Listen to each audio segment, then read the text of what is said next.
All right, mic check, mic check. Mortar Masters podcast. Y'all's main, of course. Got a special guest across me, man. I got Mr. Darrin Sean. How you doing? What's up, man? How you doing, man? I can't complain. Thank you. You might not know it, but I would say that you are an anticipated guest.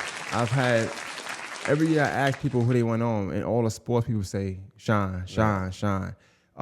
And I like to joke on Facebook a lot and stuff. So I think. Yeah.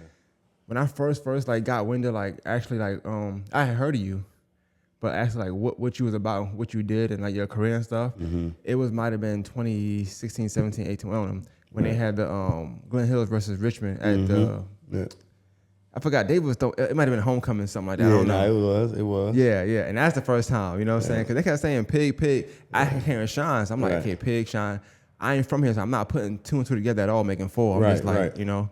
And to me at the time, I knew you was a trainer, so I didn't know you I didn't know your background at all. Yeah. So that's how I kind of got to know you. And then watching you play, I said, okay, I can see now. Right. I was just like, if you remember, I did a little bit with David and Jarrell and Trevor and them, and they were saying, oh, he gonna drop 50 or he gonna drop this. Yeah, I started a little narrative. I knew I ain't have it in me. I just started. It was a hype, something that I just wanted to hype up for the game, and everybody, that crew there around, that David Beard, that's the time I was in high school. So, and that was pretty much like my first time, like playing basketball in some years. So it was just like I created a buzz and everybody was running with it. I knew I ain't have but 8-9 points in me, but I just wanted to just create something to keep and it was a good turnout too. That game was real. It was a good game. Yeah, it was definitely a good game, man. I still gave Reggie MVP, but it was all good, man. Reggie for sure. He did his thing. But it's about you. I kind of want to get into a little bit about just you and your life. But like I told you, I'm not from here, so a lot of this you saying, I'm gonna be learning from me. It's gonna be history too, especially with the era you come up in. It's kind of extinct now as far as like the culture that you guys had. So let's talk about that. Like, tell me, like, where you grew up at. Like, what was your upbringing like? Where you lived at? Where you was around? Right. I grew up in Augusta, Georgia. Here, downtown. It's close to the bottom. It was called Parks Avenue and Pickett Avenue. It was a very less fortunate area, that we grew up in. My grandparents, my grandma, she had 12 kids. My mom was one of the 12 kids, and we all stayed together. I mean, a house full of, you got to think, you got a grandma and 12 kids, all the cousins, all the aunties and uncles. And like I said, it was in a drug-infested area. And around that time, the 80s, when the crack era first hit the United States, a lot of my aunties and uncles got affected in that. So just coming up in that area, my mom. Real quick, when you say affected, what side of the affection? Like the money getting side or the using? Nah, the using. Okay. The user, yep. Just real quick, cause I want to break down. Good. Did that ever did that impact you and your way of thinking when it came to for sure. Decision making when it came to drugs and things like that? Yeah, like from a very young age, like I already knew like I wanted more just in life, just coming up around those environments. Now, don't get me wrong, it was fun because at that time, like I didn't even really know the other side of the world. Like as far as Wrightsville, even going past Wrightsville Road, like I had never been that far up. Like it was strictly the bottom area down in that area by Laney. Yeah. Real quick, because you say something I say a lot about where I'm from. It's like, and I think maybe it's not just a regional thing. It might just be a demographic when it comes to less fortunate areas. Mm-hmm. But a lot of times you never get to leave that place. Right. So that's the world as you know it. Yeah. You don't go nowhere else but to the store, if anything. Yeah. So just coming up, it was me, my mom, and my brother. And my mom, she had me when she was 18. She had my brother when she was 16, had me when she was 18. So just think about that. As kids having babies at that time. So and we all come from a underprivileged environment. So right. I always could me and my mom for doing what she had to do to get me and my brother out of that environment. We ended up moving not too far up, but we ended up moving away from that area, but it still was a low income area. You know, so it was me, my mom, my brother, and my stepdad. So of your family dynamic, how many kids did your mom have? Just two. So just me two, and my brother. And you the youngest or oldest? I'm the youngest. My brother a year older than me. Okay. Yeah. What was that like for y'all two? Was it real competitive growing up? Yeah, it was competitive, but it was love. Like, it was just me and him, you know. But, you know, we real close. We always been that way, you know what I'm saying? Whatever we, you know, did, we did it together. Wherever we went together. So we always been close knit, and we still live to this day. I know you said your mom, your brother, and your stepdad. So about your biological dad, you know him? I didn't have a. Actually, I just found out who my biological dad was last year. Yeah, I you know, it's a funny story, and we can get into that as we get a little bit deep into it. But yeah, so I was 40 years old when I found out who my biological dad was. Yeah. But coming up, like, was it something? Did you think you knew who it was? Did you not know? Did you not care? Was it? Nah, I didn't. Deep inside, I always wanted to know, like, you know. But my stepdad always did a good job with us, so I wasn't really like tripping because we had a male figure in the house. But as I got older, you know, you start getting a little bit more curious, trying to figure out, like, man, I really want to know, like, where I come from, my real dad. I want to know who that is. So, and that's a tough kind of find, because on one end it's like, I got somebody who stepped in and did that role for me. So I really shouldn't have to worry about that, right? But then it's things you do, things you think, you act, and things you want to know where that comes from. Exactly, for sure. And, you know, not even just from, it's a lot of things like health. Like, I you know, a lot of things, you know, you want to know what your family dynamics and what, you know, some of the things you need to be, you know, paying attention to as you get older. But I always wanted, you know, I watched, that's why I'm so involved into my kids' life, you know, because I always wanted that real dad, you know what I'm saying, growing up in the household with that real dad. So when I used to see growing up in a rec, when I used to see my dad, my friends, and they got their real dad with them, you know, it kind of used to hit me a little bit, because, you know, that's one of the things I wanted. So I knew when I had my kids, you know, I knew I was going to, you know, make sure I take care of business and be there. That's a heavy topic now. I think about it. Until you just said it, I never really thought about it 100%. I guess because I didn't have like a stepdad, but like I could see that, and it's hard because for sure, like, you appreciate everything from your stepdad, and you're not taking nothing away from them, but it's nothing like knowing your real dad. You know what I'm saying? So. And then I assume you probably got answers. You probably got questions you want answered as well. But it was one of those things where he didn't know either. You know what I'm saying? Yeah, it was one of those. So you know, we kick it. You know, we communicate. You know, ain't no love lost. You know, none of that. So it was more just it was something that I just needed to get behind me. Okay. You know what I'm saying? Well, I'll make sure we circle back to that in a second. I do want to get into, like, okay, so like, when did you start playing basketball? Man, I started playing basketball because I had an older cousin, Ty Shine. He was real good. He came up around the time William Avery, Ricky Moore, all them guys was on a whole another level when it came to basketball and CSRA. That era there, that 96 through 92 through 90, that era was crazy. It was crazy. So I grew up watching that. Right. You know, you got Duke, UConn, Pittsburgh, Seton Hall, South Carolina, all these players in the CSRA that I'm watching. But he played basketball, and he played at the rec department. So, you know, that was back in the day, the rec department was one of those things that every kid did, and parents wanted to put their kids involved in something to keep them out the streets. Start them young. Yeah. So it was more of an extracurricular activity, just giving the kids something to do. But, like, I fell in love with it. You know what I'm saying? I fell in love with it. The first time, I remember my first season, I wasn't that good, like 5, 6 years old. The next season, I picked up quick. Naturally could handle the ball. Like, I didn't work on handle. It just was naturally. It was a given. It was a God-gift talent. So my mom just started signing us up every year, man, and we became like real popular out there at Bernie Ward. Like, it was a whole group of young guys. Like, every year it was a family. Yeah. Like, we all every year look forward to seeing each other, and, man, we just kind of got, you know, every year signed up, played in those leagues, looked forward to the games, and a lot of them kids, just like now, we end up playing against them in middle school, high school, and all that. So that's where it started at the rec department for me. Real quick, because I'm trying to make a distinction here too, because what I see, I didn't grow up here, so I don't know how that works. But like, when you look at, like, and it's not to throw a shade at the rec right now, the rec itself, but just the idea of playing rec ball. I think even that has like changed. Like when I came down here, this is just what they told me. I don't know what's true now. This is 06. They told me it's that if you play rec, you would look at as a scrub. Now that's not the young, not the 6-year-olds, but like I guess No. middle school. If you play rec in middle school, pretty much that's what it is.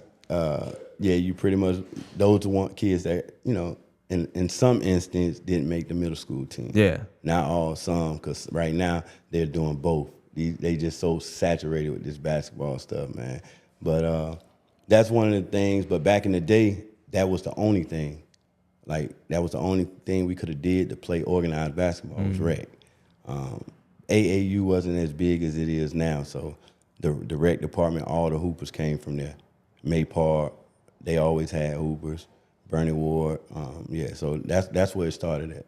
I was gonna ask this question later, but you had brought it up, so I kind of want to ask it now. But like, who, it's a lot of these conversations of like, everybody got their own, I guess, goal or player they like, and I mean, me not being from here around that time, and you growing up in the era with the '90s, who was like somebody you just like? I know you said Tyshawn, you named some players, but like, who was the person you just? Everybody got that one person they like. Yeah, man. They like this person. Yeah, so it was just good basketball. So, like I tell you, if it's a tournament in town, you may have Westside playing Richmond. You got Seton Hall versus Duke, William Avery, and Ricky Moore. They on the same team, UConn. Yeah. So you watching that. The game after that, you got Pittsburgh. That's Vonteego Commons. He played in the NBA. They may be playing North Augusta, Antonio Grant. He went to South Carolina. So it was just good basketball. And so when I see the GOAT talk, a lot of those opinions generational. People that was able to see certain people, they didn't even see the 90s basketball. They didn't see the 2000 basketball. So me, like, I really can't have I can't have a opinion in Reggie them class because I didn't see them a lot. Yeah, and I agree. But for you, like, you playing a guard, it wasn't like a guard you looked up to because you played guard. Or yeah, of course, my cousin for real, for sure, because I grew up and we was together, and I would watch, I would emulate some of the things that that he did, and then William Avery, I watched him back when he was at Tut. Like, I seen him and Ty play middle school against each other, and they was two superstars in middle school, and watched them throughout high school. Vonteego Commons he was one of them ones. Like, if you would have got the chance to see Vonteego, you would have been like, yeah. Ricky Moore too. Like, it's like they just was, all of them was like high level, nice, and they was big guards. They was 6'3", 6'4", and they did things at a high level. So just watching the basketball, and I seen it all around here. So it's just hard for me to even talk about certain things because it's touchy, and people, they take things a little personal. So, and I just kind of like stay away from those conversations. But if I had to say, I'm gonna say that 96 class, because that's just some of the best basketball I seen, man. Like, I'm talking about, and them guys went to those levels and did great, like great. Big East Conference, ACC, they did really, really, really well. National championship game. You got Ricky Moore and William Avery played together in high school, playing on the national championship game. Yeah, but you said something. You was like how some stuff is like generational, as far as the opinions. And I wonder if that's the same with like scouting as well, because like you mentioned all them guys going to these big schools, and we've had it here and there. But I mean. But also more people playing basketball now too. Nah, for sure. For sure. The thing about those guys, like, they was top. Like, you had multiple kids in the top 100. Yeah. Like, they was not low. I'm talking about like 9, 15, 20, like multiple. You know what I'm saying? So when you look at lists, like the top list, and you may see Ricky Moore, you're going to see Ray Allen and all these kids right under their name. You know what I'm saying? Yeah. So it's crazy. So you may see William Avery name on the ESPN list, and you look at the list, number of NBA guys. So they was doing that. They was around the best. You know what I'm saying? So like, I always talk about like, kids, not going to the park and playing basketball. That's something you did as a young kid? I know you mentioned the rec, but I always, it was a lot of parks. That's all we did outside basketball. Started like in Sunset. My auntie stayed in Sunset, and we used to go over there every weekend. They had these goals. They called it the Look Court. If you ever talk to anybody that's from that area, they'll tell you like it was some small goals, but they used to be running some real like hard full court games on the small goals. So we out there, 12 years old, throwing alley hoops, dunking, like it was crazy. So the Look Court is a legendary court in Sunset. We used to be out there. Then I grew up in Highland Park. That's when I ended up moving. That's off Damascus, behind the Corners. That's why I went to Highland. So I used to be at the park back when it was a whole different park. The park don't look like what it looked like now. So that's why I grew up at. I used to be there every weekend. I stayed right down the street from that park. So even that park though, like I'm thinking 08, 09, 2010.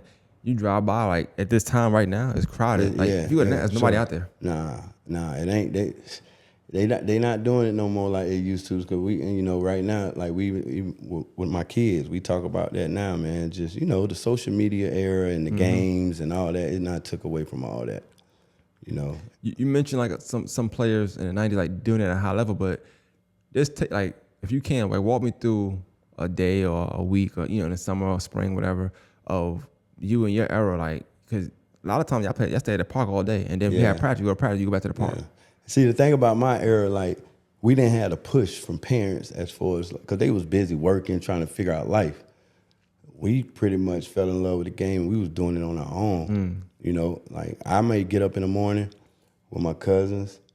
We may, go to the park, play ball all day, then go to the pool. The pool is the thing, and after we leave the pool, we may go, get something to eat, and we may go back to the park. We just hooping, man. And that's how we got better.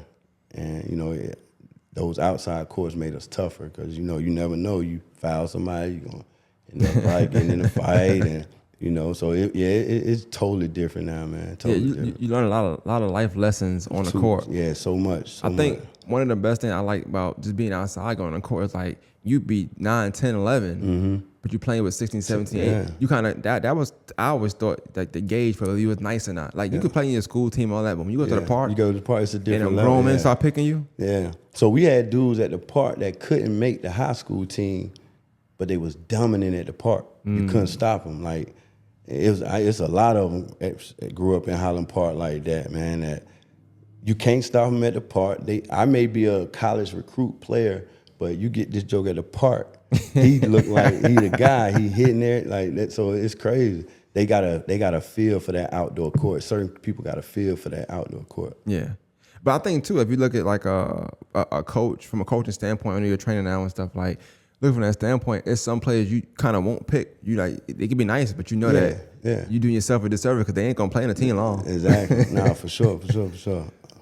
And sometimes it's that part behavior that they never leave the park. They never leave it. So if you're playing organized basketball, they don't know how to separate the two. So let's talk about like the middle school, like because in your era, I would assume you couldn't play middle school in 6th grade. Or could you? No, you can't. You had to wait to 7th grade, man. And that's when I played. I didn't play 6th grade. I played 7th grade. My first year, we ended up winning the championship. Oh wow! Okay. Me and Tony Mitchell was on the same team. Me, my brother Tony. We had a lot of dudes that they could play. They just they didn't continue on. But as far as basketball wise, that played and continued was me and Tony. We ended up playing Glen. That was the first year I think Glen Hills Middle was built. We ended up playing them in the championship, beat them. Oh wow, okay. Yeah. But middle school was cool. Like I said, I went to Tubman. Tubman was the East Side High of Augusta. No, I ain't lying. And Trevor dad actually was the one who he was that. When I say East Side High, he was like Joe Clark. He came and Dr. Webster didn't play. He came and turned that thing around. Because like I said, we had every project in Augusta at one middle school. And so you got Sunset. What was school like though? Like, man, school was fun. Like, it was fun, man. And we grew up fast. Like at Tubman, man. Like I say, my friends is kids out of the real projects, like Sunset. Like I'm hanging with these guys every day, hanging with guys from Giver Manor, Jenny's Home. So it was love. Like I'm one of them guys, man. Like I can go around anybody. And we gonna, you know what I'm saying? So I love Tubman, man. I love Tubman. Like it was hood of the hood, but it was real. It was, everybody was respectful. The kids was the kids. They introduced us to a lot. Kids, guns, drugs, all that stuff. Middle school, but it wasn't wild. When I say wild, like. They use the term YN now. Like it wasn't wild. It was them kids really was out there, hustling. Yeah. Like taking, probably living on their own, taking care of themselves. You know what I'm saying? So it was a whole different era. I mean, you hear a lot of stories like that. And I'm not like making it seem like any one is good. It's bad either way. Yeah. Whether it's by circumstance or like you just trying to funk the funk, it's still bad, right? Yeah. But and that's what it was. A lot of it was product of circumstance and product of the environment. Like I said, I had a auntie stayed in Sunset, and all my little cousins and stuff. So, just being out there a lot, man, you just kind of see these kids. Everybody just on their own, really, man. They get up, go to feed a kid, go to the court. Everybody just, But it was just love, though, man. It was a good thing. So, I mean, in your era, like, so you won 7th grade. You won a championship. Was you starting or you come out the bench? Yeah, I started as a 7th grader. And 8th grade, all the 8th graders left.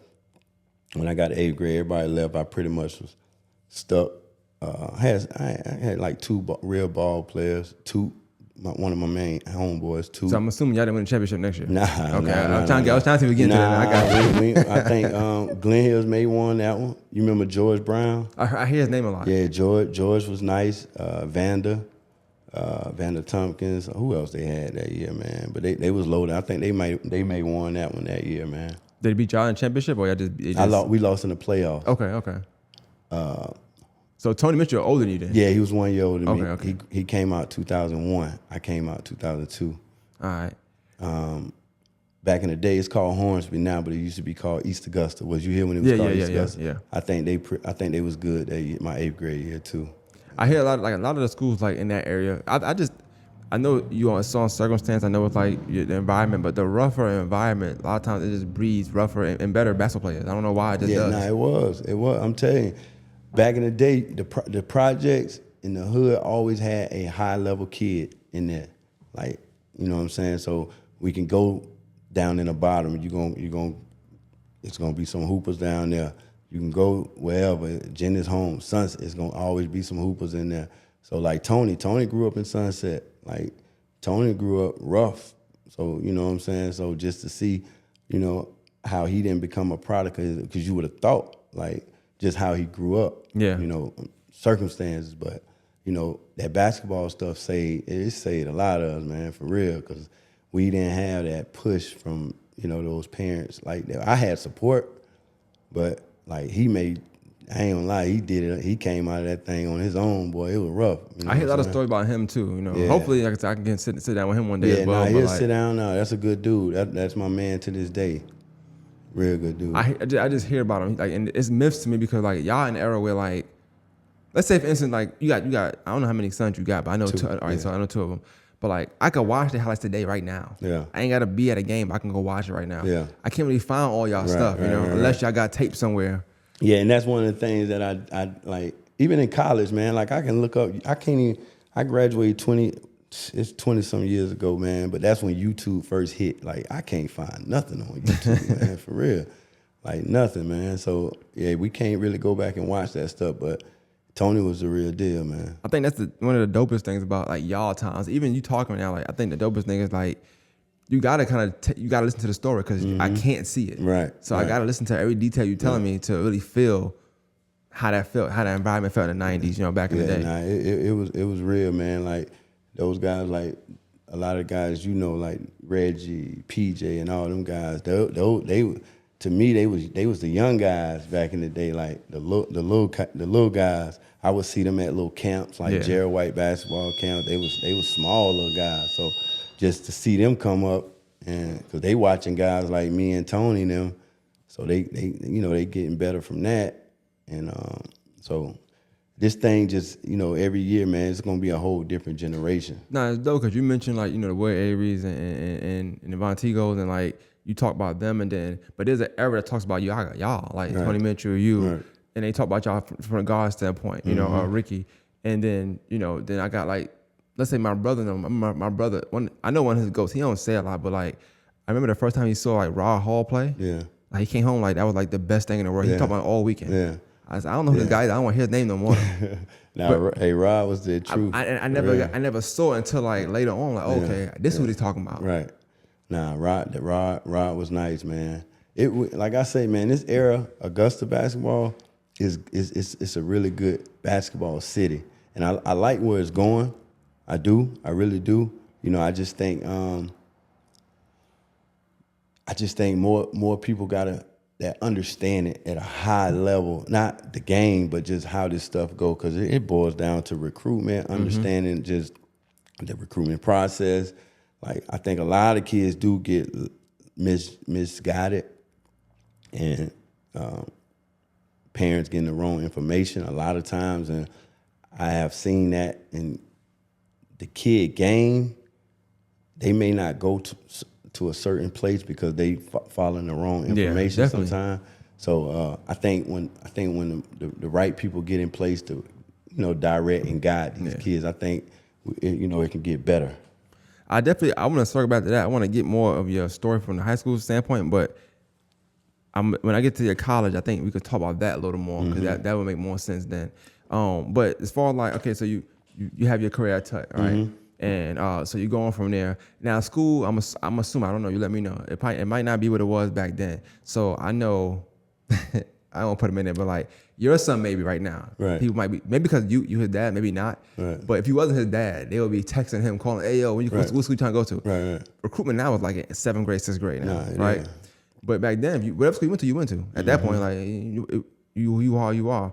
Even kids going from 8th grade going straight to varsity. Right. It's like, that's a thing now. So it's no learning curve at all. Nah. Ain't no putting that JV jersey on like to get humbled first. They coming in, sometimes even starting. See, back when I was coming up, if you played varsity as a 9th grader, you was really that guy.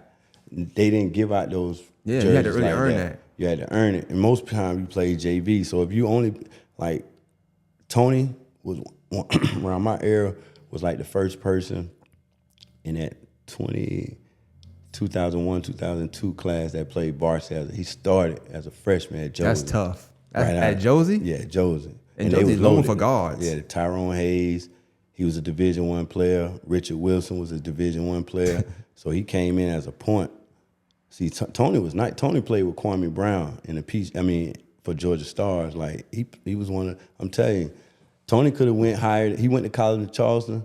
But like I said, man, it's a young guy from Sunset, guiding himself. You know, making decisions on his own. You know what I'm saying? So he had to kind of, you know, make a lot of decisions on his own as a teenager. You know what I'm saying? Figure it out. So you're making sense. You figure it out. You make bad decisions. No, but when you're talking basketball player with the right people around, like he could have been one of them ones. You know what I'm saying? But yeah, so he played varsity, then I played varsity. I didn't play the first semester because of grades. Like I ain't, to be honest with you, that's why I'm like I am today. Like I had to go to prep school. I had to go to junior college. I had to do I just work on my thing. You know what I'm saying? It wasn't, it just like school, I just used to hoop. It just hoop. I just didn't, school just wasn't my thing. I go to school. I was cool. I did everything I had to do. I was cool to teach it. I ain't get nobody no problem.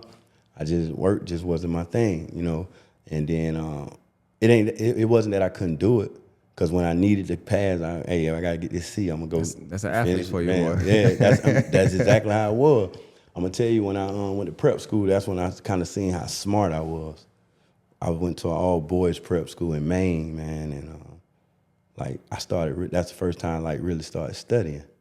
Like I started studying, reading, and all that stuff. So man, I was A's every test, A's. I was like, man, and I could have been doing this in high school, but you know, at that time, you know, circumstances, life, all man, you come home, you just not really, you don't really have all that accountability. But I'm saying, like, how were you in school? Like, were you like a cool kid? Cool, you just laid back? just cool kid. So you was too cool for school. That's what it was. Yeah, that's what it was. Yeah. My wife, she went to school with me. She could say, yeah. So we, yeah. So just popular kid.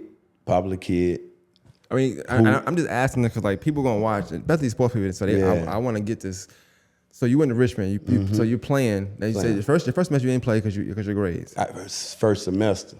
So second semester you started playing. Second semester I went out there, played Thompson my first game back, and they had a guard went to Georgia, Rashad Wright.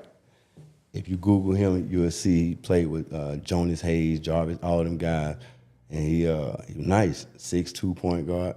No, he was at Statesboro was my first game. That's who he played for. Statesboro. I'm sorry, not Thompson. Statesboro, and you were a freshman. I'm a freshman. But you playing varsity? Varsity started. Oh, so you didn't play JV? Mm-mm. Oh, you one of them guys? Yeah, I came right out the gate, man. My coach was mad because I didn't qualify first semester because he really, you know, it was a rumor. I already knew, like when Coach Rose said, when you get to Richmond, man, you gonna play varsity. All the older guys telling me. I already had a name though, like you know what I'm saying. I was like in the city middle school, like I was that next guy. I ain't trying to like, cause I don't want you to sound like cocky, but it's sports, so like, right. But just.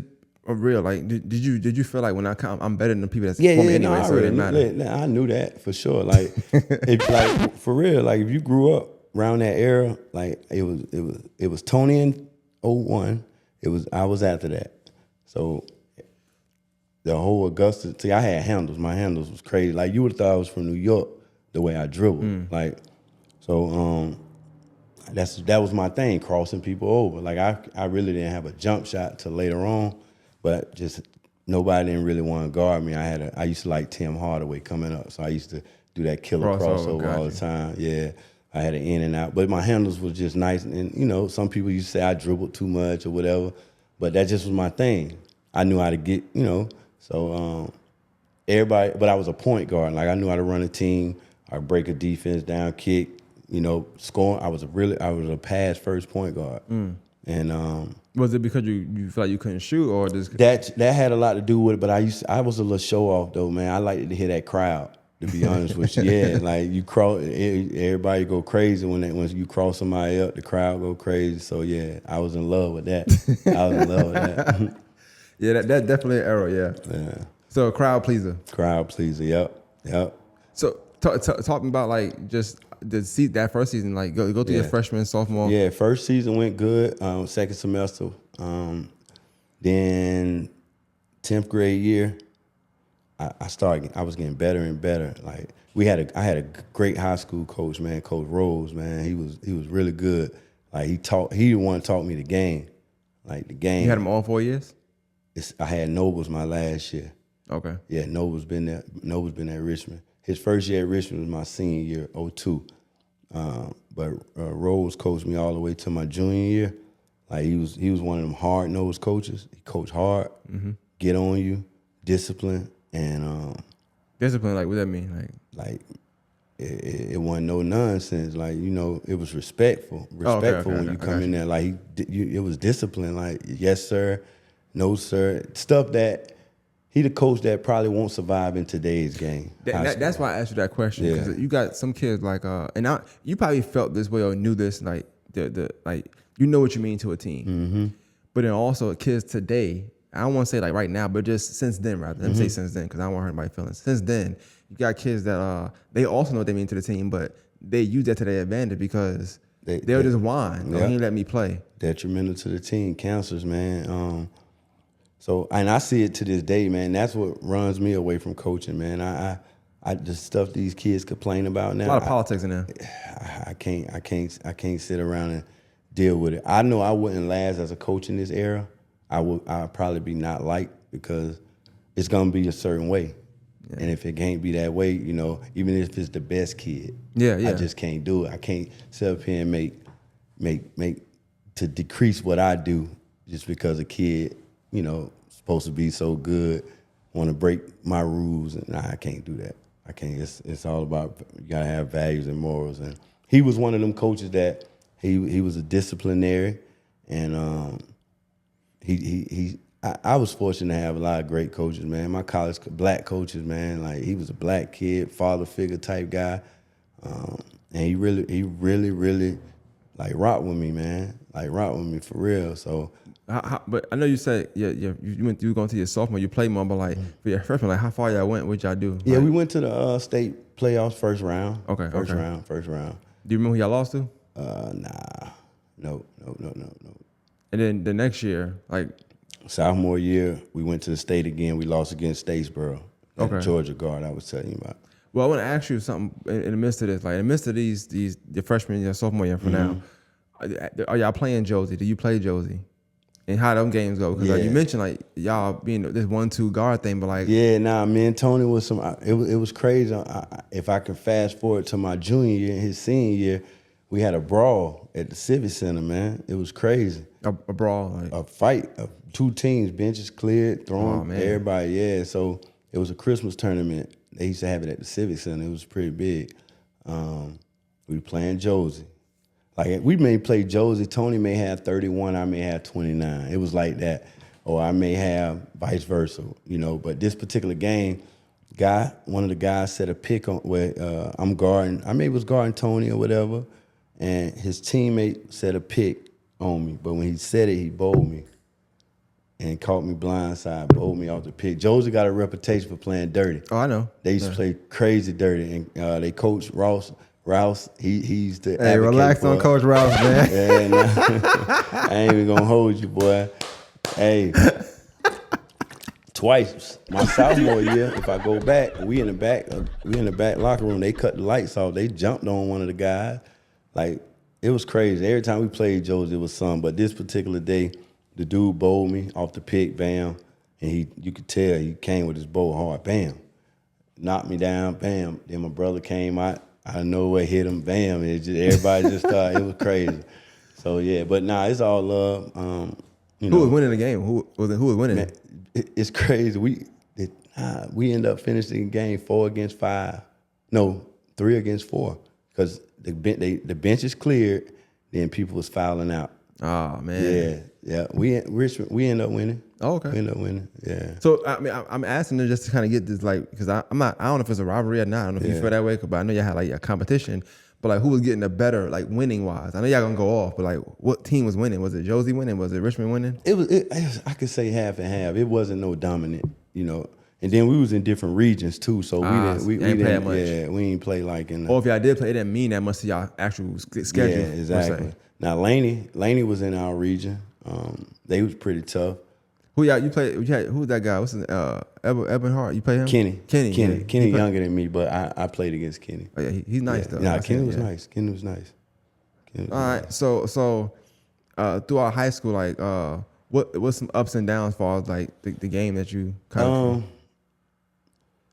So back in the day, high school. Junior year was good. We went far. We went real far. We had a really good team that year. We went to the Final Four. All these the players that was on my team, they didn't continue to play, but they was really good local basketball players. Like I say, we had a good coach. We ended up playing a team out of Albany, Westover. They had like 2 7-footers, but we had a real good year that year, man. Like, we was one of the best teams. We probably ranked in the state pretty high. And then again, same thing happened to me at Tubman. Everybody left me by myself my senior year.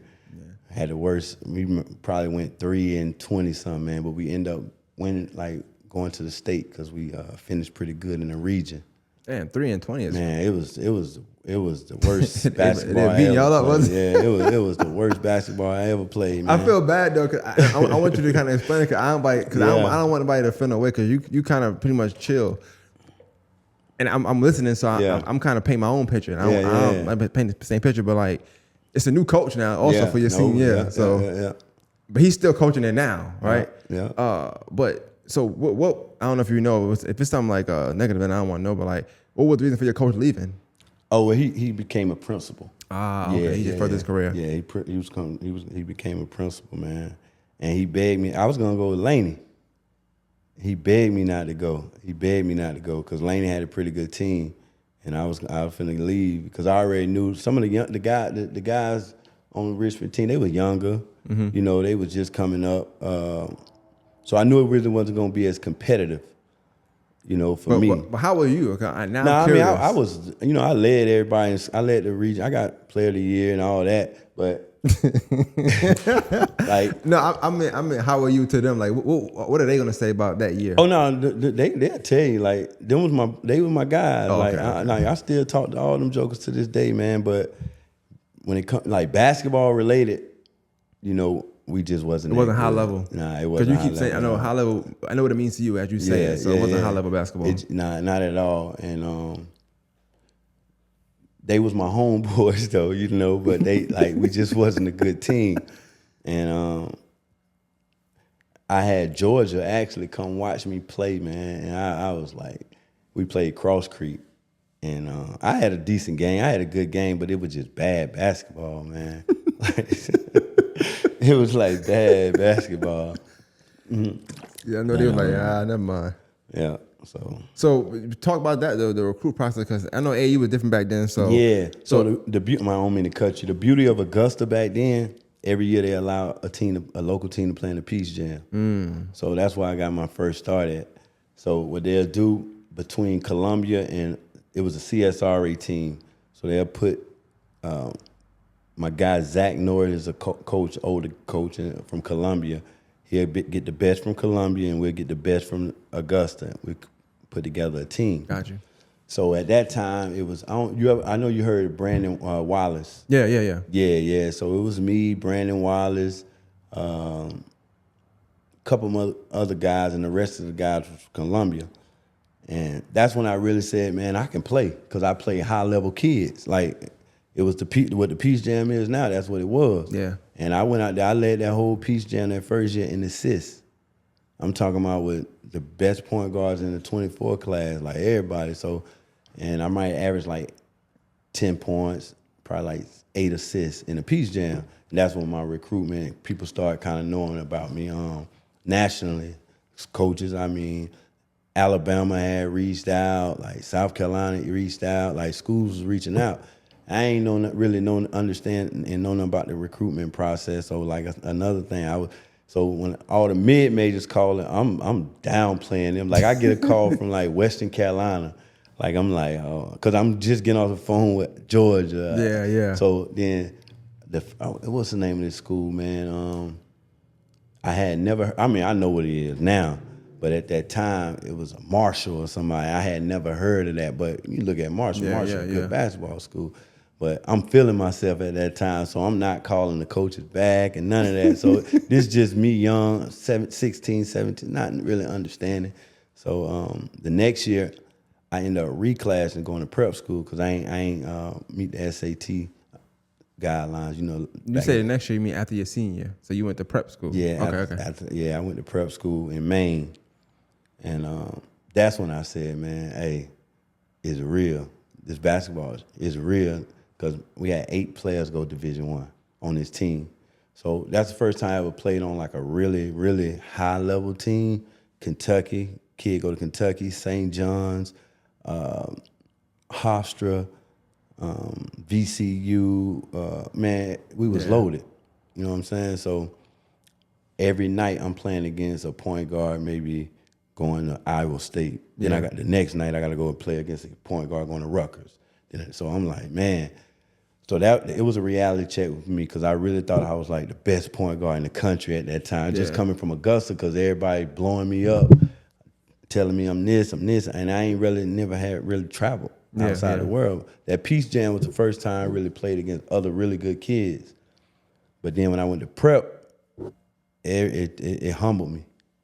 So talk about that, like, and I don't know what you tell kids now, but I do think that's something to be talked about. Like kids, we mentioned earlier, like living in the bottom or living in a certain area, not leaving that area. So like you just all you know. But it's the same thing with basketball. Like exactly. You stay in Augusta or CSRA or even just Georgia only, you don't get to see the whole world, the whole country or whatever, and you don't get to go up against some high level basketball player and other teams. So you thinking, not saying that it's a bad thing, but you're thinking you're better than what you really are. What you really are, for sure. So I started understanding, like I'm a realist, so I started kind of really putting myself in the category, and that's when I started understanding, like, I may not be a high level player. I mean, a high Division I player. Yeah. Like I may be a mid-major kid, because I'm looking at like these kids 6 foot, they dunking, they athletic. I wasn't athletic. I didn't shoot the ball at a high clip.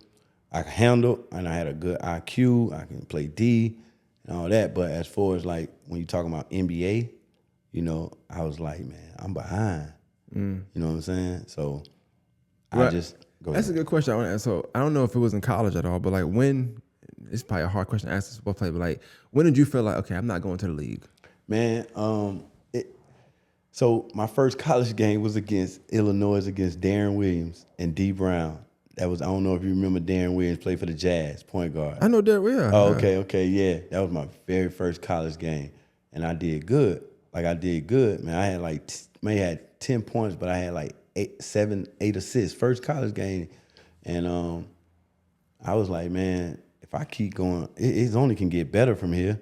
Yeah. But it didn't. Like, because my college coach, he put you in the system. And I'm thinking like, oh, he finna just let me go. And then like we played Michigan State the next day, and we running the offense, slowing it up, walking it up the floor. So now he kind of turned me into a real traditional point guard. So I probably wasn't averaging but like 5, 6, 7 points, but that taught me really how to learn the game at a high clip, like understanding pick and roll, understanding all the stuff that a point guard need to know, driving, learn how to read, pull the D kick. I knew how to do that with my eyes closed. Like, we probably only lost in our conference. We probably only lost 5 games the whole time I was there. Like, we ran to MEAC. That's how we ended up playing Duke first round. We used to win our conference. But I don't know, lost track. How that feel though? Like, what's better? Like, okay, you winning games, right? But you ain't really going off. Exactly. Like, you used to going off. But y'all winning. We winning. See, I was more of a team player, and I rocked with my coach. Like, he rocked with me. He threw me out there as soon as I got there, over the juniors, seniors. So I was always coachable, man. Like, I ain't getting no coaches, no issues. I just came in practice. I work hard. Like, sprints, I'm first. Track, I'm first. Everything, I'm first. I locked up 94 feet, played D. So, of course, you do that, coach is going to fall in love with you. Yeah. I was no attitude player. I was a team player. So, at first, it had got frustrating and a little while, man, because I was like, man, I can go anytime, but we had to run that system. We had to run that set. But then we started winning. In my first year up there, we won a tournament, the MEAC tournament, go to the NCAA. So I'm like, hey, so all I got to do is have a couple games in the tournament and hopefully I can get my name, So I'm still having a little hope. But then, year by year, man, you start reality kick in, man. I'm like, man, I'm watching Carmelo. Then I'm watching Kevin Durant at Texas. I'm like, nah. This ain't it. This ain't it right here, bro. This ain't it, man. So I already kind of, and I had a good coach where he used to teach us life lessons. And he made sure, like, he let us knew that ball gonna stop bouncing. His favorite quote, you're gonna keep having birthdays, that ball gonna stop bouncing, and you just gotta have a plan B, man. And I always took that, like, I used to always think about that, man. Like, okay, man, what I'm gonna do when this over with? I ain't going to the NBA. I already know that. So I had a little situation to go overseas afterwards, man, but I had my son, and I had a lot of personal stuff around me going on at the time. So I had to come back home and, get everything situated. So I know you said you play defense well, but you kind of told the story and when you played Darrin Williams, like, he didn't go off, he didn't get off, like. So when you play them mid majors, them low major mid schools, man, they don't really have to. the first half be good, the second half they go up by 20. So you know what I'm saying? So y'all lost the game. Yeah, we lost. Oh, Yeah. So you kind of told it in a way I thought y'all kind of won. So I played good, but he ain't really go off like that, man. He probably had 12 points, 6 assists, something like that. Yeah. And they went to the Final Four that year. But you talk about the college experience. Like, it seemed like what's from listening to your story from even not middle school, but I guess high school, college. It seemed like you had real good coaches too. Yeah, I had great coaches, man. Even my local AAU coach, guy Sam Ward, man. You'll probably hear Sam's name a lot if you talk to a lot of the guys like Reggie, PJ them and Tony them. He was real intricate in like basketball, like how I am now. Mm-hmm. He was that guy back in the day. Like, he helped a lot of kids get in school. Mm. He was on the girls' side, the boys' side. He was in the trenches with a lot of people, man. He the one kind of connect me with the coach at Delaware State. So he was and he's still, he's still in my life, man. I keep real people around. But we kind of talked over that though. But like, how did you even what made you just decide Delaware State? I know it's different back then, so I don't know if you had 1,000 offers or not. Yeah, when I came out of high school, man, I initially signed with Georgia State when I came out of Richmond. Didn't have the grades. So Dayton was recruiting me too. University of Dayton. Coach Nobles knew the coach at Dayton. They got me into the prep school. So when I left prep school, something happened with my SAT score and I had to go to JUCO. So when I went to JUCO, pretty much all them schools that were recruiting me, man, they was done. They had got tired of waiting on me, man. Yeah. It was 3 years out, two and a half years out. So the only schools that was still really on me was a lot of them HBCU, MEAC schools. So Delaware State was the one. And the reason why, because the head coach was from Augusta. Oh, okay. Yeah, at that time. So my AAU coach, Sam, linked me with him, and it was between Delaware State and South Carolina State at that time. Okay, well, that's dope. I was just curious, like I said, I know the process is so different now than what it was back then. But also back then, like, because we talk on the tail of 2 different eras or 3 different eras, because you got, yours and you got the mid 2000s, you got even now. Yeah. Well, you got kids now, they playing in 7th grade and they getting an offer. Like, that's insane. See, back in the day, it used to be letters. So every day I come home or at school, my coach was giving me, I had a bunch of letters. So my high school recruiting process was a little different. It was a little better. Like I say, I had Georgia come to the games. They talked, went to a visit.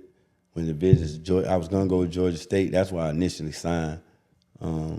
So just talking to those college coaches, during that high school process, that was good. That was a good time.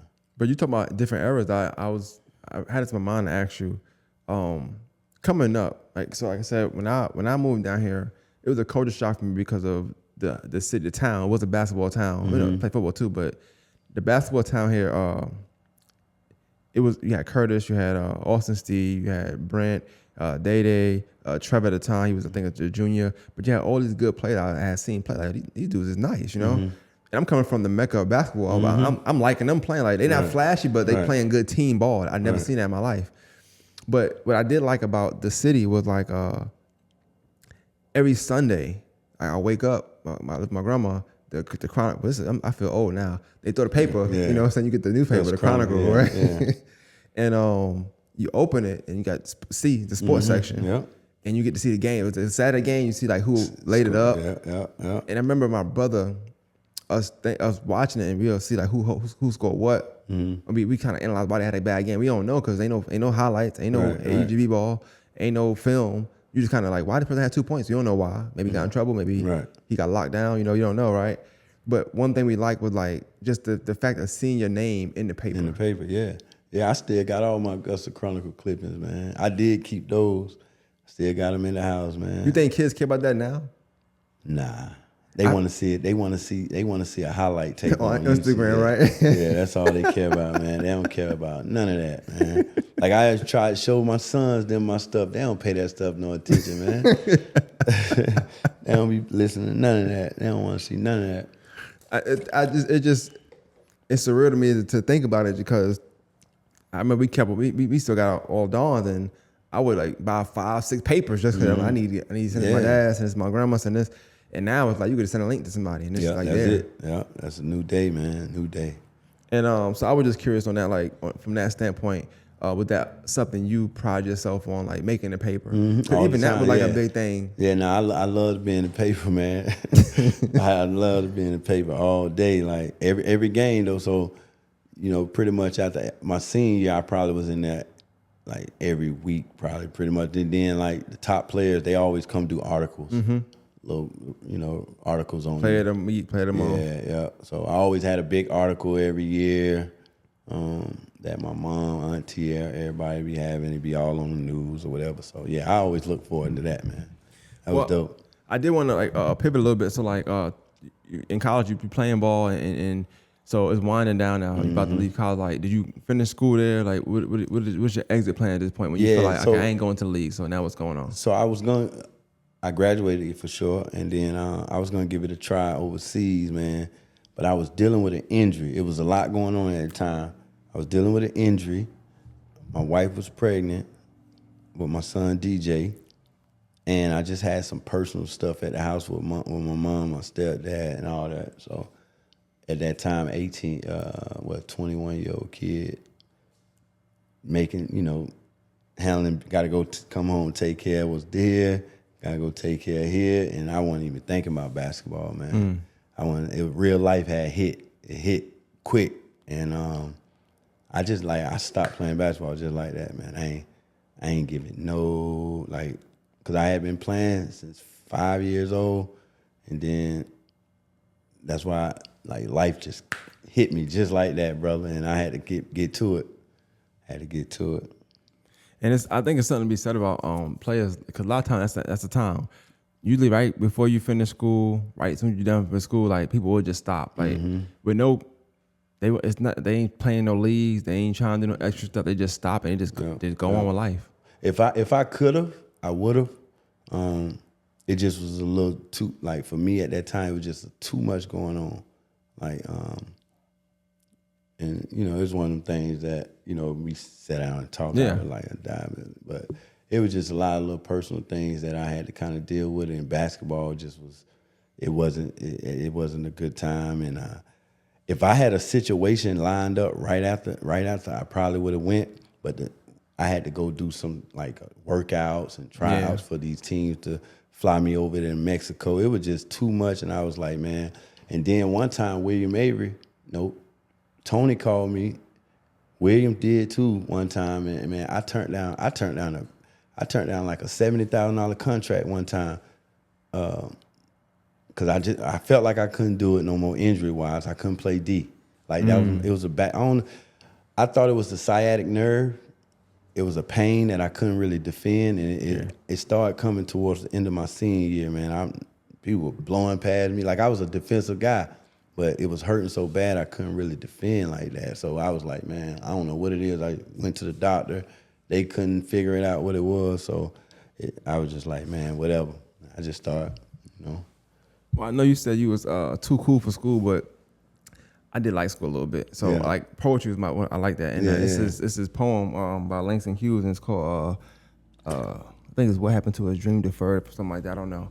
Something Raising the Sun. Long story short, I wonder, like, with you, like, so your dream is to play basketball. That's what you want to do, right? Yeah. And then you got life happening, so you make this decision abruptly. Okay, this is what's gonna happen. Right. So, like, what's your mind state then? Like, the ball stopped bouncing. Yeah, the ball stopped bouncing. Man, just influence at the time, man. I was around a lot of negativity. I was around a lot of, I was just in the wrong places at the wrong time, being around the wrong people and engaging into things I ain't had no business engaging into. And then she right there, I know I had to do things a certain way. She wasn't going, because we had been together since high school, so she got zero tolerance, non-negotiable. So I had to kind of switch, the way I was doing things. And you keep finding these good coaches. Yeah, she a great one, man.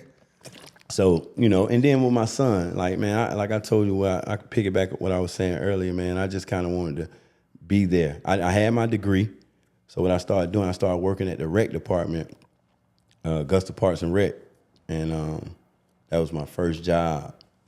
And then I was in a nightclub probably for about, 2010 to for about 7 years, man. I was running a nightclub. Like, we used to be doing events, celebrity events, like parties, bringing Rick Ross, Kelly. Like, yeah, we did that for a while.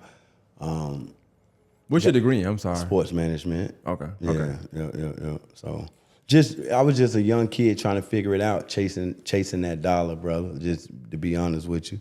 Well, you was back home. You were doing back home things. Yeah. That would have sounded like to me. You said a club. That's what I was doing a lot, and trying to figure it out. And that's how I pivoted into training. DJ started getting a little older, man. So I would have him at the Y, right? We just working out. I would just be working on little form shots, ball handling, and a lot of parents just started coming up to me like, man, you do good at what you're doing, man. They just be watching. Can you train my kid? And I take a client, no charge. Like, I wasn't charging nobody. I just trained them at the time. And just out of nowhere, that shit just started just taking off.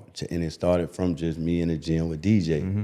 And then I just started getting a lot of these little signs, man. Everybody telling me, when you're a hooper, that's the first thing. You ain't gonna coach? That's the first thing they say. Man, you need to do, I need you over. So everybody should just always like, man, I need you to do the coach. I need you to coach this team. And so one sign, like, I believe in signs, man, but I was working at the rec, one of these little kids, the little guy, me and him we were talking for about an hour, man. Had a good conversation. He was in high school, so I'm just giving him some games, but you could tell, like, he, a little street dude from over there, Bourne Village. So we talking, and when the conversation ended, he dapped me up. He walked off, he turned around, he said, "Hey, all right, coach." And like, ain't nobody never called me coach, you know what I'm saying? But the next day, the dude died. Damn. So I'm like, man, it resonated with me, like, dang, that was a sign, telling me I need to, and it just started going from there. Then I started coaching AAU. Then I realized I can coach basketball. You know what I'm saying? Like, that's when I had like Elijah, DJ, Darrin, Reed. Like, they was third grade. Braylon, Smith, like all these kids that playing Division I basketball. Like, I had them when they was in the second and third grade, and just bringing them up, and we beating everybody. I'm talking about all around the country. And these kids just was like young kids. And then I went to Kaylon, Hudson, Marco, Middleton. These kids was like, that's that crew that I put in the ground, and you know what I'm saying? So just to see all them. And then when I was like, oh, okay, this is my niche. Like, it's the game of basketball, like giving back to the community, because like, I think this it. So I just started really like diving into it real heavy, man. I think the training part is dope from you, because like as I talked to you, keep mentioning the word high level. And I think when you think about playing basketball, you could be talented. Yeah. You could be good. You could be on a good team. You be in a good system. But that don't mean you playing high level basketball. And that's why I be trying to get these kids. So they laugh at me because it's two words. I say it's local level and high level. You gotta choose one. And who you gonna be is what you do every day.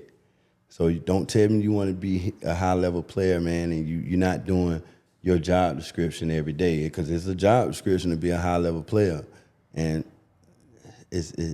they say they want it, man, but ain't too many gonna do what it really, really takes to be that high level player. So that's just what I be trying to get them to understand. So when because you're more in tune with a lot of the kids now. What is your insight on like when someone they got what it takes, but they won't put the work in to get what they me personally, like, first of all, you got to be aware you gotta have awareness when you around these kids to give them that right information, because like I said earlier, a lot of times it be wrong information kids be following. So I just try to keep it real, man. Like I just try to keep it real, and like I tell them, like we got the biggest tournament in the country, man. If y'all want to know, like y'all go. I don't know if y'all going to watch it or y'all just going to be looking at who's the top player, but man, you can't tell me this kid 15, 16, y'all 15 and 16. And y'all ain't trying. You got the blueprint. You got what's in front of you and what it takes and what it looks like. Like I don't be understanding it, Yeah. I really don't. And if I had that chance again, I know I would be a high level player. And we ain't got near the things that they had. Yeah. It's just these kids a little different, man. They different. I even think about now with kids that do graduate and they are playing in college and they come back and they training with them. Like even like the runs y'all can have with certain people. Like I know you mentioned watching them play. I haven't heard you say you played with Will Avery and them. Like I don't know if you did or not, but like even those runs, I remember seeing the kid Elijah. It had been like 2016. He was young, but I remember him playing with Zeb. Yeah, a lot of older kids that had just graduated. But I remember him playing with them, but also like doing his thing. Yeah. See, he always been like that though. He always been a dog. He always wanted to play against the best. He always wanted to go. Like I never had that problem with him. He wanted to go dominate whoever. I didn't care how old they was, and that trait has carried him a long ways. And now that the runs now, I went with my son the other day to Richmond, man. It's just different, man. Like they down there hooping. You got guys shooting on the other goals, shooting long three. I say, man, dog, what are y'all doing? Like y'all not pushing each other. Y'all not picking up 90. Back in the day, like you said, I have played in a run with William, them, Ty, them. It was totally different. Like totally different. Like man, they passing. Off ball screen, off ball screen. They just setting picks for each other. Now just going up, don't even know how to move without the ball. It's like it's bad. I say, man, like y'all really need structure, open runs, man. Like a set, cause that's how I train my group training. Like we got to train out of a set. Like we playing threes, it's got to be. I have sets that I draw up. They got to do it. You got to pass, go down, set a down screen. Wait on the screen, come off. It's got to be a certain way.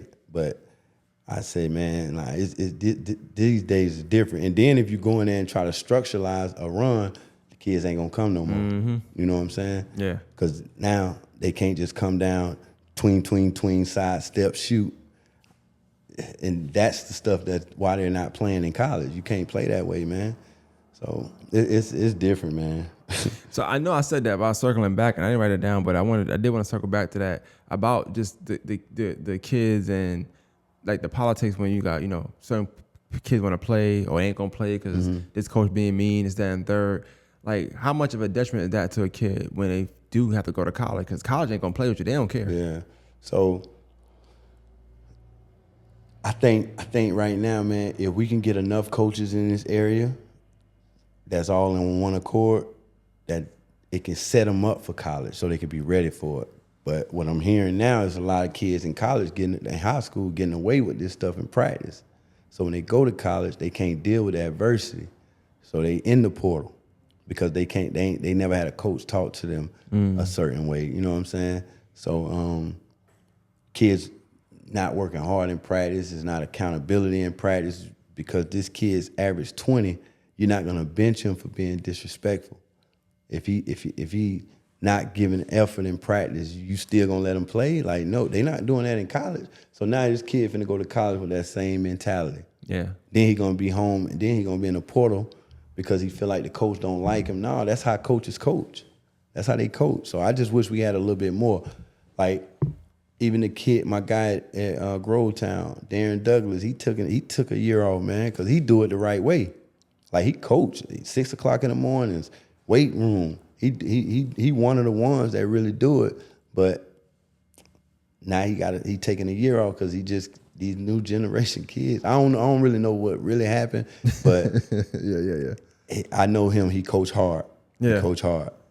Yeah, I ain't gonna get into none of that. But I had him on a podcast. He was a good, really good dude too. You learn a lot from talking to him. He's one of them coaches that like your kid in good hands. You know what I'm saying? Even if not to go to the next level, just in life, they're gonna learn a lot life lessons.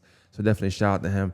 But you as a trainer, right? So I know you got the train, so you do drills. Like, what else is entailed in the job? Like, do you feel like you have to be a coach, whether it's life coach, whether it's just the physicalities, the logistics of the game, and do you feel like your view of the game, like, or do you ever have to like have any mashups with coaches? Because what I see with AU coaches sometimes is like, you got your AU coach here, they telling you play one way and do one thing, right? And then you go to your school, your other coach telling you to do another thing, and then these two coaches ain't getting along, so that's a detriment to you anyway, because they playing against each other now.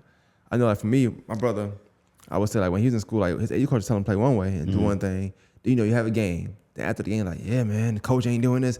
And not saying they wrong, I don't know, but if from you looking at the game from a wider lens, that can hurt a player because the player now think the coach is doing something wrong, And so when he start messing up, he looking at the coach like, now you're not coaching right. Yeah. But really, he not buying into the system. Yeah, and that could be what it is. I had a player in college with me like that.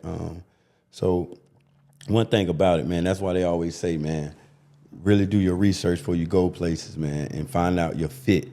Like, you got to go where you're fit, where it fits. And I know sometimes it's hard because coach is political. They're going to tell you what they want to get you there. But one thing I do know, man, I never really seen a coach bench a kid that do what they need to be done, like that go out there and do everything they need to do, play hard, positive attitude, work hard, play hard, just follow instruction. Yeah. But now it's different when a kid trying to get to the league. That's when you got to go find your fit. You got to go find what coach gonna let you play a certain type of way.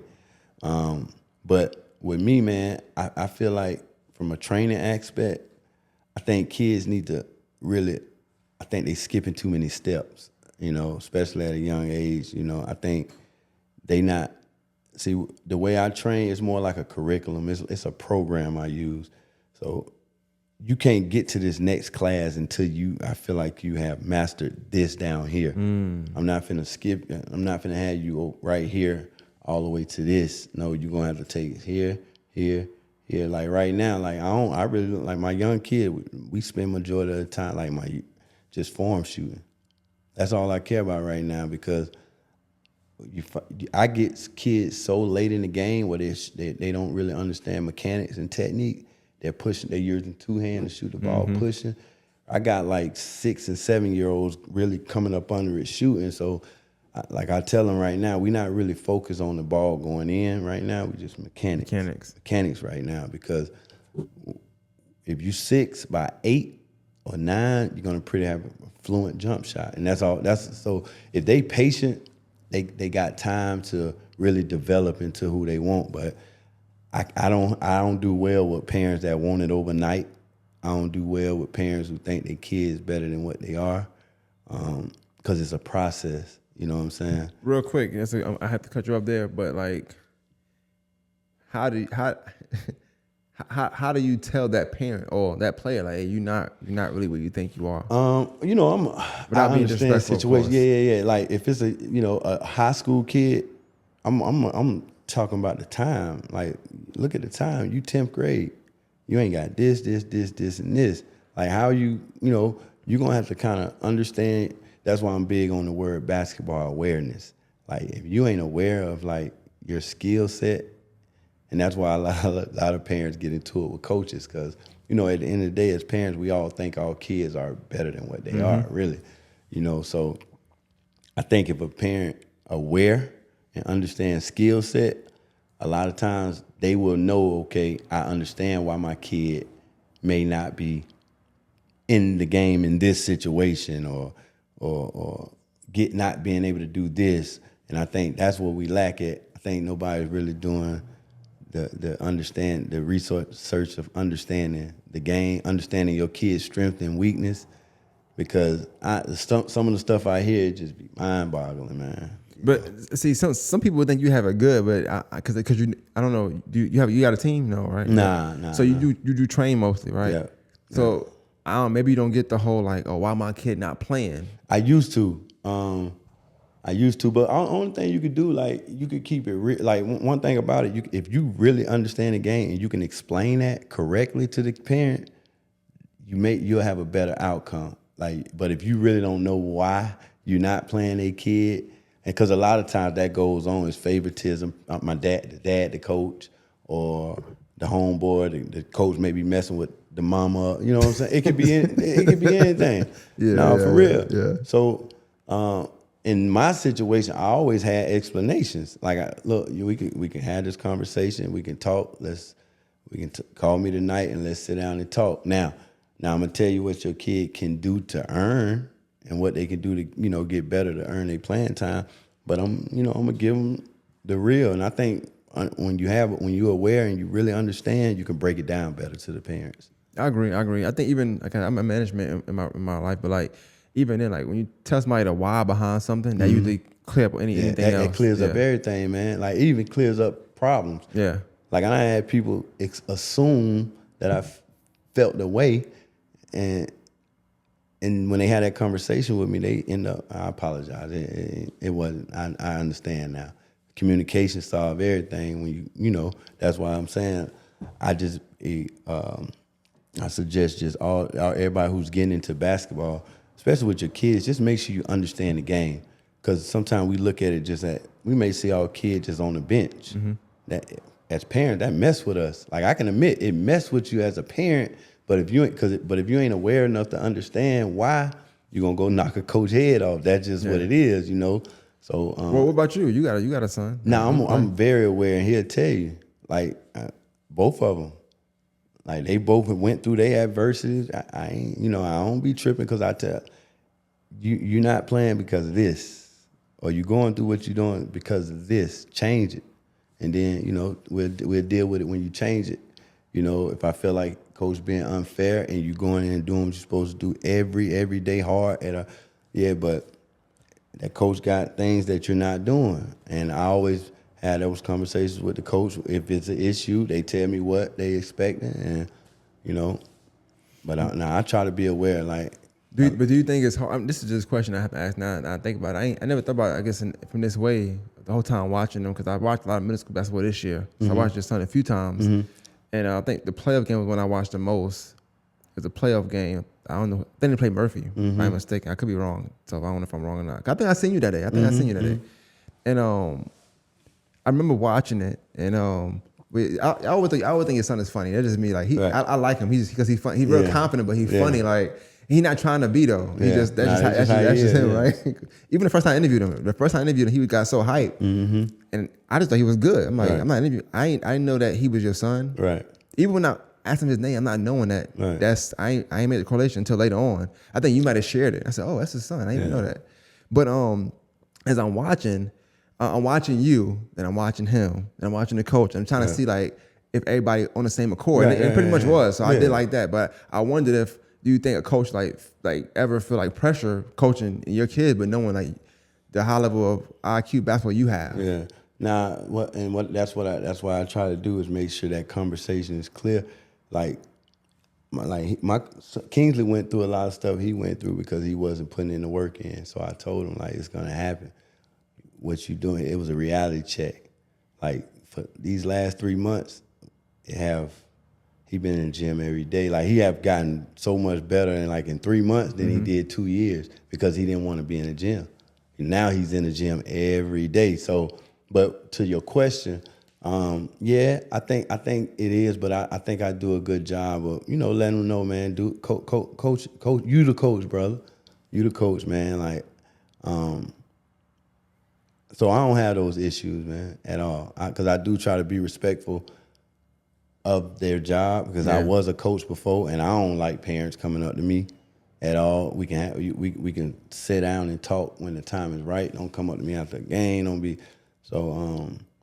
And then I ask questions. How you doing? They keep it real. Like his 7th grade year, like, me and Coach Marcus, when he was at Langford, man, benched him, and I told him, like, if he ain't doing what he's supposed to do, sit him.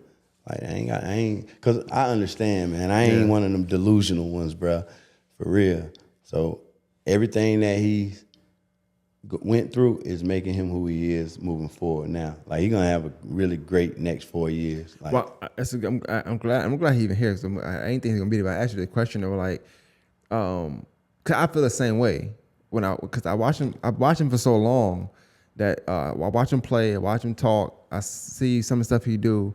Whether it's online, I see he grew a little bit too. I didn't notice until I opened the door. He big, but because of your name and what you've done, right, and then his older brother name and what he's done, I feel like sometimes I put a target on him as well too. Because then you got people just want to, because his last name's Sean, they want to come at him now.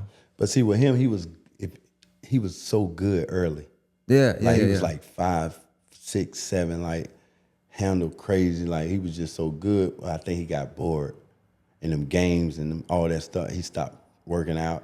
Like I used to have him in the gym with DJ, just trying to like, you follow suit. I used to have to kick him out. Like, yeah. But over time, like he started seeing like a lot of the kids that he was better than, like a lot of middle school kids now, they used to look up to him. Now they getting good. Like, and he kind of had stayed the same. And that was a reality check. He needed that 7th and 8th grade year.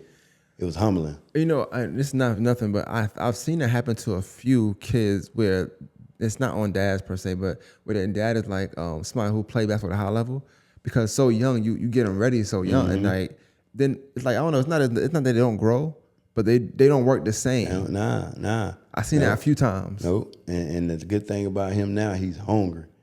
And he been going hard, man. He beat me like he get out of practice, AAU practice. He ready to go to the gym. So I got to go get him from practice and go. So that's all I told him. That's all I ever wanted from you. And now he's doing it. Yeah. And now like, okay, we in good shape now. That's dope. And I think too, like I think one of the main things I like about him is that I don't see with other kids is like he gonna talk. Oh yeah. Some kids don't talk no more. Like they don't trash talk no more like they used to, but he gonna do all of that. Yeah, he gonna talk. Boy. So I like that. That like for at least from what I see in him. This was a question that when I told you I was doing it, they said to ask, and like I don't know if it's a political thing to this or not, but one person's like, well, I don't have no question to ask him because they know you. And it was like, well, like ask him why he didn't have his son go to Richmond. Yeah. Now, Coach Noble stayed on me about that too, man. And I felt like how old Coach Noble's that too. It was at that time though I had to kind of do what was right for DJ, like mentally and like athletically, and like he needed to kind of. I think the journey I took for him was perfect for him and what he was going through. DJ was a little bit more different. He quiet. He was kind of like he been nice. But when he was on the court, he didn't show it. Yeah. He didn't show it to his sophomore and junior year. He left his senior year. But like, I used to tell him, I say, man, you must got stage fright because you in the gym, right? You working out with high school. You middle school, working out with high school kid. You in here killing. But you get on the court, like you act like you just, And so I had to send him. I sent him to Augusta Christian to get him some confidence. I say, man, just go out here, private league, and just like get your confidence and stuff together. He wasn't really, even though Richmond County just ain't as, I ain't sent him there because it's so competitive. Mentally, he just wasn't ready for it. You know what I'm saying? So I had to kind of push him somewhere where he can get his confidence together. We started working on his body. He started getting confident, and it just like I seen a difference. And it wasn't like he just got better. His mental got stronger. Yeah. And his game just took off. So, and that's why I be trying to tell people how strong that mind is, man. Like it can change the game. Now, I play ball, and I ain't never played like your son or like my brother. But you said something, made me think of something. I remember one time I was like in 12th grade, and I was going to PE, and I came back to Butler. I went to Joe's, I went to a few schools, running around, and they know I could play. But for some reason, I would play. You got every court got two sides. You got a good side, and you got the other side. And I was getting picked on the good side, but I just wasn't like doing what I normally do. Exactly. And then I started getting picked for it. I'm like, oh shit. So I went to the other side. I had to get my mind right. I said, I know I'm nice now. I mean, and once I got back good, I came back to the side. I was killing. Exactly. So sometimes you do gotta like. But you said it's the path. And you as the trainer know that, okay, well, this is the best path for him. But that makes sense though. I think everybody wondered that because you think, because somebody plays somewhere that you want your son to follow in your footsteps, but that's not what you wanted. You wanted him to. Now he needed to grow. He needed to grow mentally, and he needed to kind of work on some things. And I felt like when the route we took, it worked for him. You know what I'm saying? Yeah. So it's so odd because I didn't watch him play. I seen his highlights. I never watched him play. Yeah. But when I watch his highlights and hear what you're saying about him, how he maybe might have been timid, but then I think of King as like to me he's not that way. They two totally different people, man. Two totally different kids. And but they get compared a lot, but I feel like you really can't compare them now. Now you say it that way, I wouldn't compare them. No, you can't compare them two. They two totally different guys. DJ just skill. Like if you ever came in the gym and watched him work out, you'd be like, man, he got the skill set of as a pro. Like though his movement, his footwork, his jump shot, like it's going in, dribble, handle, and Kingsley, he more of a traditional point guard. You know, once he kind of figure out some other things, you know, to connect what he already got. We're working on his jump shot now, so that's all I've really been focusing on with him. I think the height going, if you want to hit that, yeah, because he just went from a size 7 to a 10 in shoes, so he's finna grow. Yeah, and then he been complaining about his knees a lot too, so I think he finna hit a good one. So what's next for you, like as far as like the stuff you're doing, like whether it's the training? So man, for the last 5 years, man, I really been just trying to find a building, like for this big training facility. I'm in the process of doing. Are you calling that Shine Academy? Yeah, I seen some on your story today like that. Yeah. So it's probably gonna be Shine Hoop Grind Academy, but it's gonna be ran like the Y or something, like anybody, you know, membership based. So I'm just I got a couple buildings that I gotta go look at, you know, this month. So that's really what's really been holding me. Like I could have really got another building by now, but I'm really waiting on this project that I've been working on for about 5 years, man, and just ready for it to come into fruition. I do got one more thing I wanted to talk about, but before I get to that, I did want to ask you, like, what's the process like now? I mean, I know how you said it started. What's the process now when someone wants their kid to get trained? Because your name come up a lot with training. I didn't know training was so political either, but that's another story. Yeah. But your name come up a lot in training. So, like, what's the process for if someone wanted to have their kid train with you? Well, it's not hard. I mean, they just can sign up, and then, like, I got different classes. So, what I do, see the kid once, and then once I see them, I place them in a class that I feel like that they need to be at. And then we work it from there.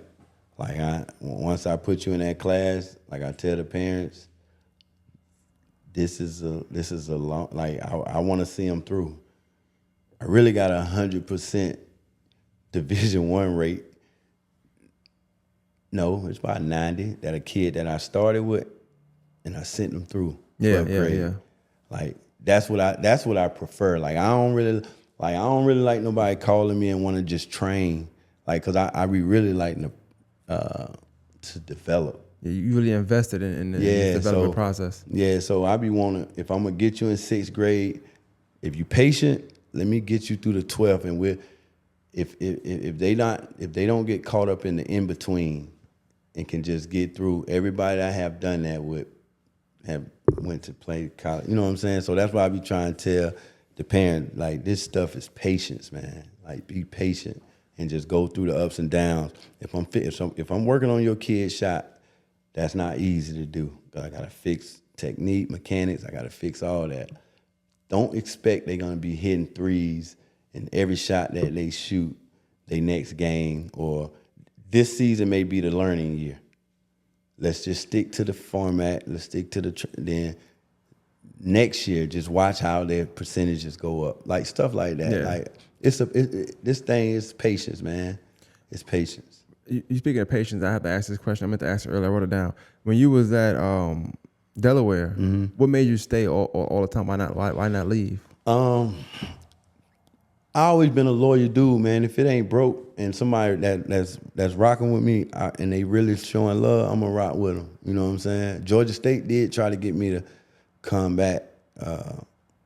After we won the tournament. But see, back then when you transfer, you had to sit out a year. Yeah, you weren't trying to do that. I wasn't trying to do that. And then Yeah, and I really rocked with my coach, man. He was a real good dude, black dude, man, and he you know, good male role model, taught me a lot. So, you know, I wasn't going, you know, I stuck around with him.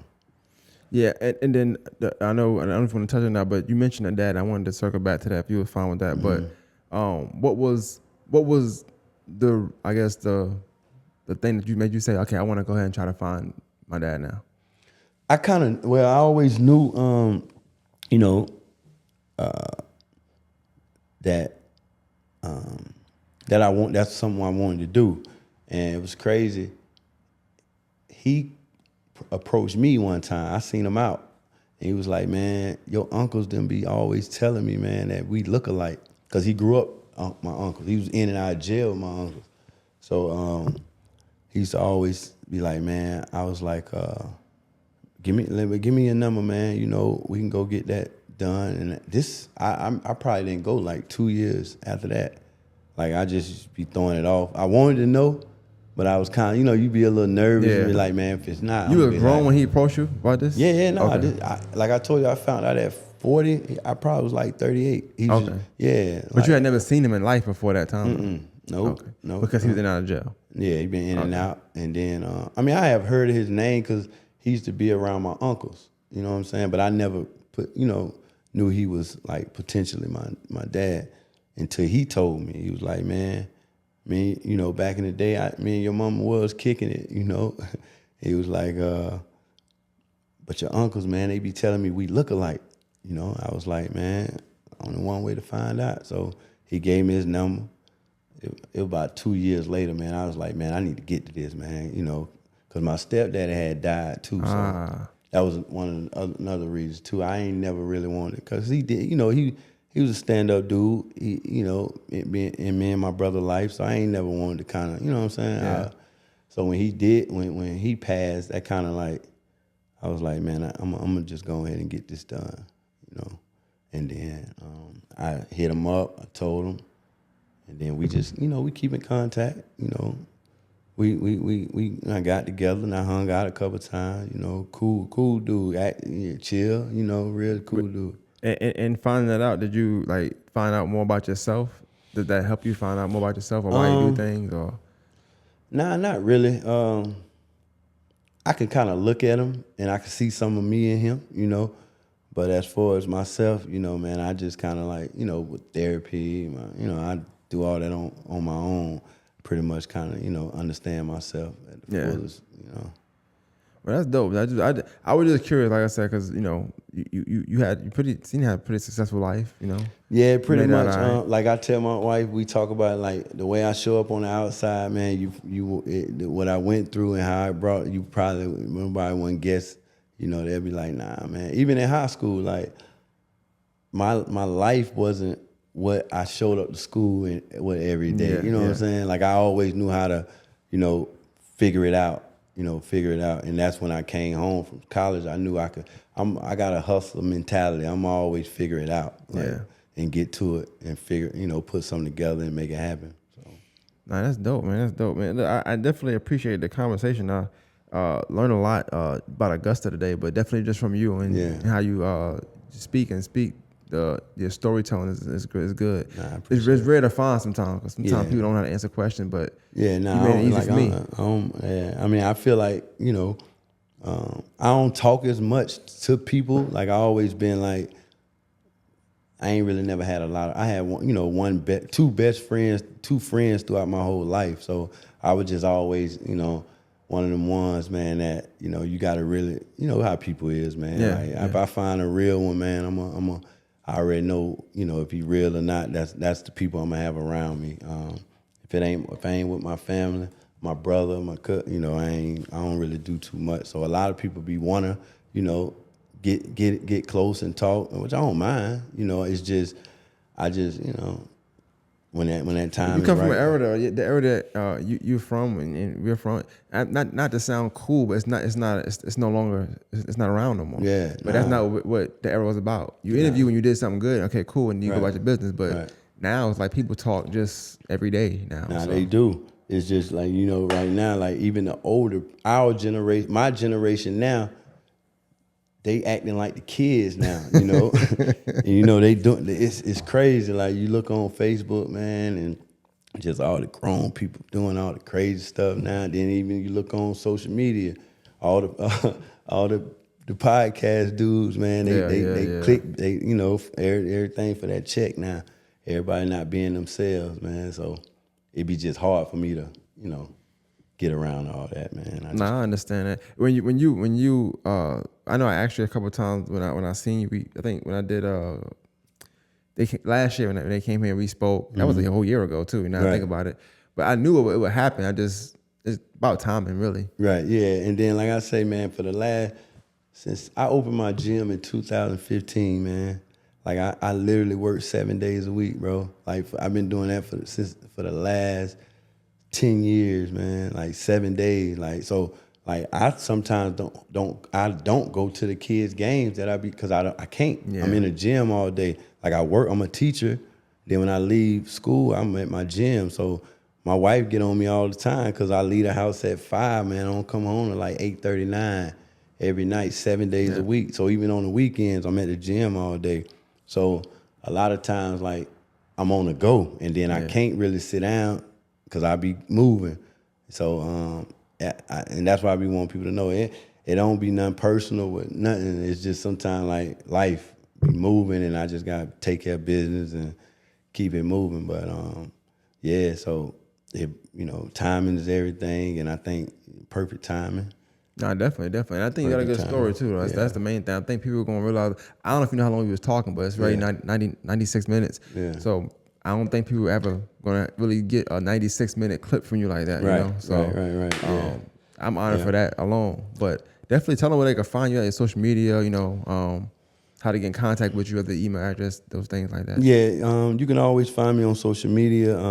I got 2 pages, Darrin_Shine, and then my company page, Shine Hoop Grind Academy. You can look up my website, www.shinehoopgrindacademy or shinehoopgrind.com. And then, you can email me, send me a message or whatever. I get right back. If you got a kid that needs some training, definitely hit me up. Outside of that, man, just right now, just working on this new core of kids to come through, man. And like right now, the biggest message now to get these kids to understand that, to get these kids to adapt to hard coaching, man. Because if they gonna want to go to college, they need it. And then defense. That's what my oldest one going through. Like he got to understand that. Like if you're gonna stay on the court, if you're gonna be a high level offensive player, you gotta be it can't drop off. Yeah. Coach is gonna see that quick. Oh, he gonna move this way on offense. He gonna move this way on defense. You're gonna automatically on that bench. Were you known for your defense in high school? Nah, who me? Yeah. Oh yeah. Nah, I was. That would be confusing me because like I was a 94 feeder. I'm picking you up as soon as and I'm turning you 3 or 4 times, like. And I don't understand it, man. And I tell them, like, that ain't gonna do nothing to make a coach fall in love with you, man. You ain't coming off the floor, you play defense like that. And if you're already good offensively, that's all you gotta do. Yeah. Match that energy. Just match it. And these kids just too cool, man. They just too cool. So I'm just trying to change that narrative. But my main thing, though, is I need these kids to learn how to get coach hard. And these parents gotta understand. Like trust some of your coaches. Like if it's a good coach, trust him. He ain't trying he trying to really help your kid. Just because he getting on, that don't mean he don't like him. Now I know you got some bad coaches out there, but when you get a good one, man, you gotta keep that coach because he really trying to get the best out of your kid, and that's what I'm trying to get with this. Man, I go to the rec games or I go to a 6, 7, 8 AAU kids game. These kids cursing and like I can't do it, man. And that's why I say I'd probably be that coach if I got into. I be want to do it. I ain't even gonna lie. I be want to coach. I really be want to sometime, but I can't. I ain't gonna have it. First of all, I ain't got the time, and then like I know I'll be locked in. I'll be locked into it, and it'll be expectations, non-negotiables, and I don't care how good you is, like the attitudes, the cursing, and like I be surprised these coaches, man. Y'all really letting these kids cursing? And I guess I'm old school.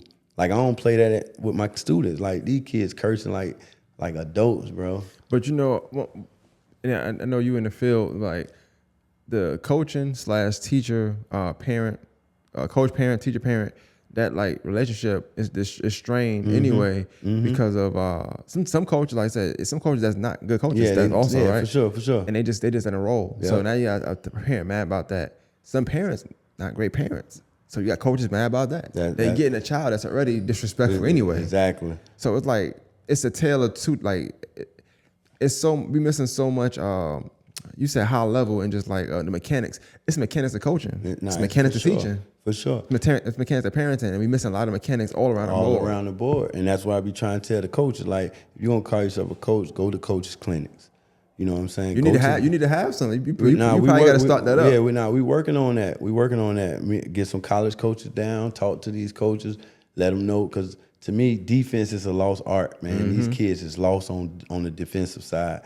They just send these kids in these zones and just telling them but that's a whole nother conversation, man. But I think we're in good shape. Like I said, I just think we got to get more of those coaches that don't really care about the best kid on your team, so you're going to coach them soft. You're going to let them miss the layup and jog back down on the defensive end. They don't play that in college, man. But it go back to what you're saying, like about falling in love. You fell in love with basketball through rec. It wasn't through like somebody forced you to do. It was something you were doing as an extracurricular activity. Right.